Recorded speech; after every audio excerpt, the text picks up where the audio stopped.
Welcome to 8 Quanta Library Content. In this video, we'll discuss inbound shipments in NetSuite. Inbound shipments are used to manage and track goods purchased from vendors that are in transit, especially when importing items internationally. This feature provides better visibility of expected goods before they are received into inventory. To create an inbound shipment, go to Transactions, Purchases, Create Inbound Shipment.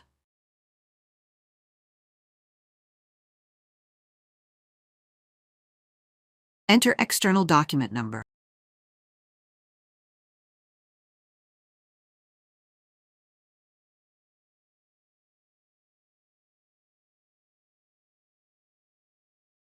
Add expected shipping and expected delivery dates.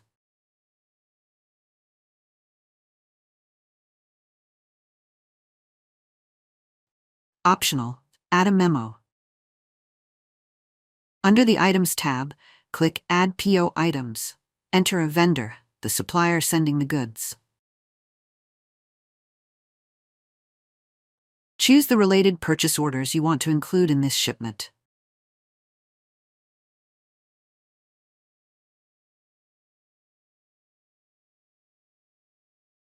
The selected purchase order lines will appear under the Items tab.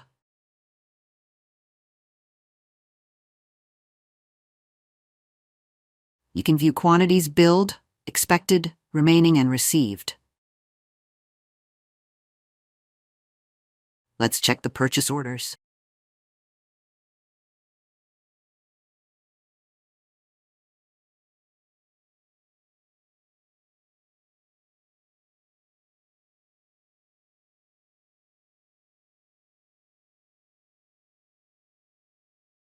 In the first purchase order, a total of 1,000 units were ordered. Out of this, 500 units have already been received, leaving 500 units reflected in the inbound shipment. For the second purchase order, the inbound shipment shows the 200 quantity, since no items have been received yet.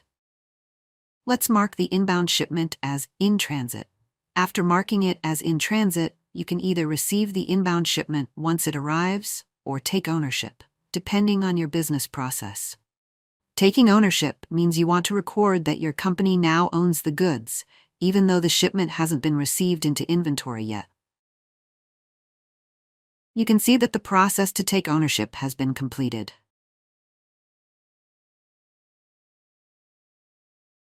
Next, let's proceed to receive the inbound shipment.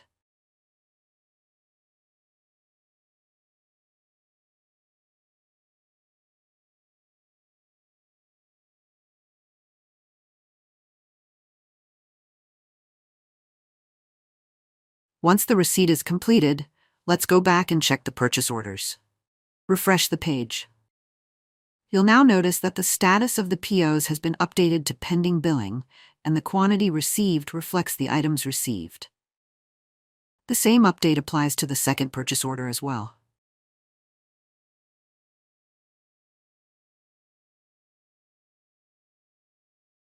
Returning to the inbound shipment, you'll see that the Bill button is now available. You can choose to bill the inbound shipment directly here, or you can process the billing from within the related purchase order. And that wraps up this video. If you found it helpful, don't forget to like, share, and subscribe for more content. Thanks for watching, and see you in the next one.